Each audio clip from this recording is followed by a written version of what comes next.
1943 saw many changes at home as well. In 1943, Stalin dissolved the Communist International, Comintern. This was something that bothered the Allies. You may remember that the Comintern was created in 1919 with the clearly expressed purpose of undermining the imperialist world and assisting revolutions in Western countries.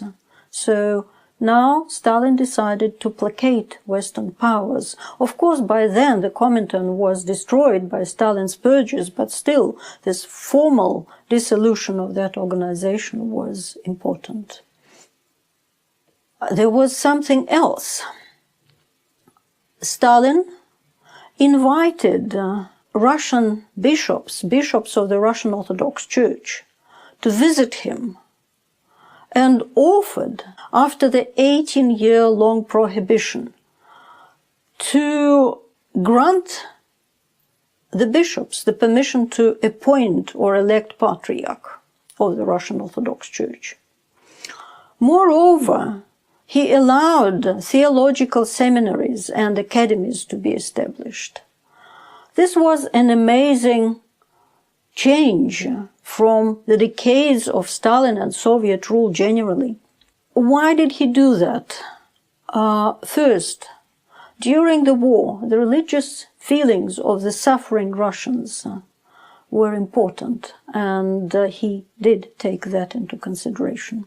Again, he wanted to show to the Allies that Soviet life was the life of a normal state.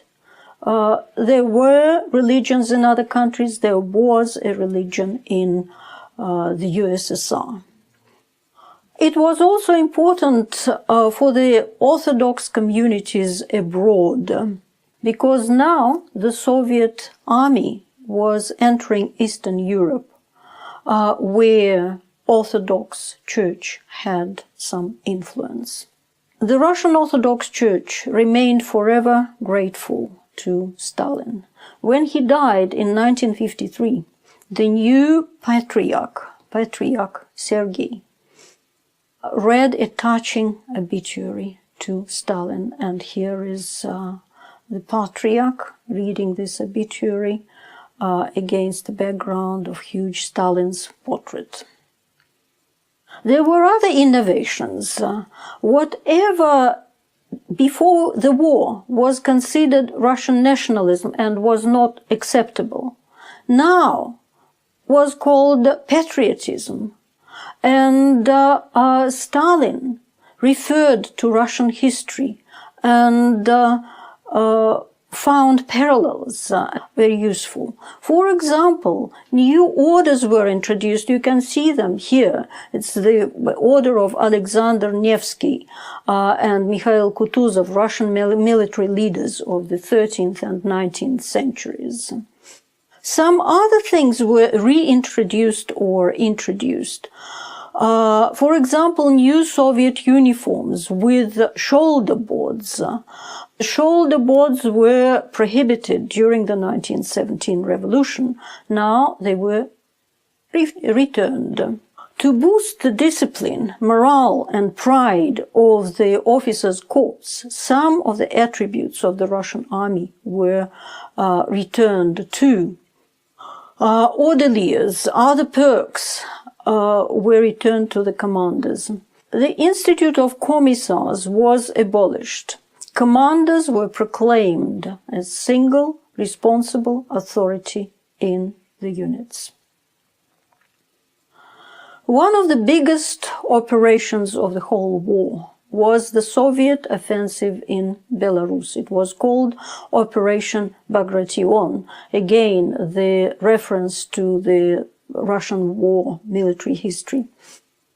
This operation took place on 22nd June, 19th August 1944. As a result of this operation, the German Army Group Center was destroyed. And this operation is hailed for the masterly management of the fronts, coordination of the front's movements, coordination of signals traffic to fool the enemy about the direction of the strikes. It was all perfect. As a result of this operation, the Soviet army reached Warsaw. After this operation, Stalin organized an incredible spectacle in Moscow. 57,000 prisoners of war were marched through Moscow streets, with generals and officers at the head. Huge crowds of Muscovites watched this strange parade. They watched it in complete silence.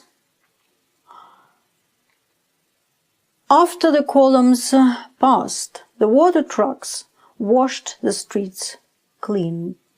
A month later, this spectacle was repeated in Kiev. It had an enormous propaganda effect. But in reality, no amount of changes at the fronts and at home meant that the regime changed its character.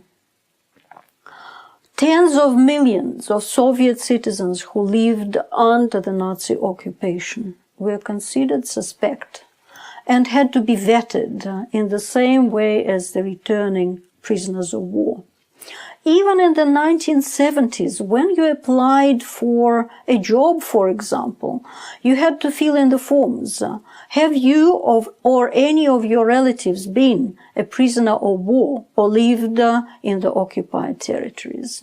That meant that the territories that were under Nazi occupation had to be cleansed.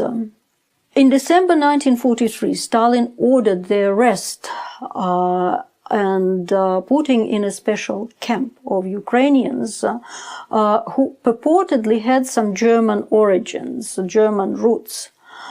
So collective responsibility was reintroduced. It reopened the wholesale ethnic deportations.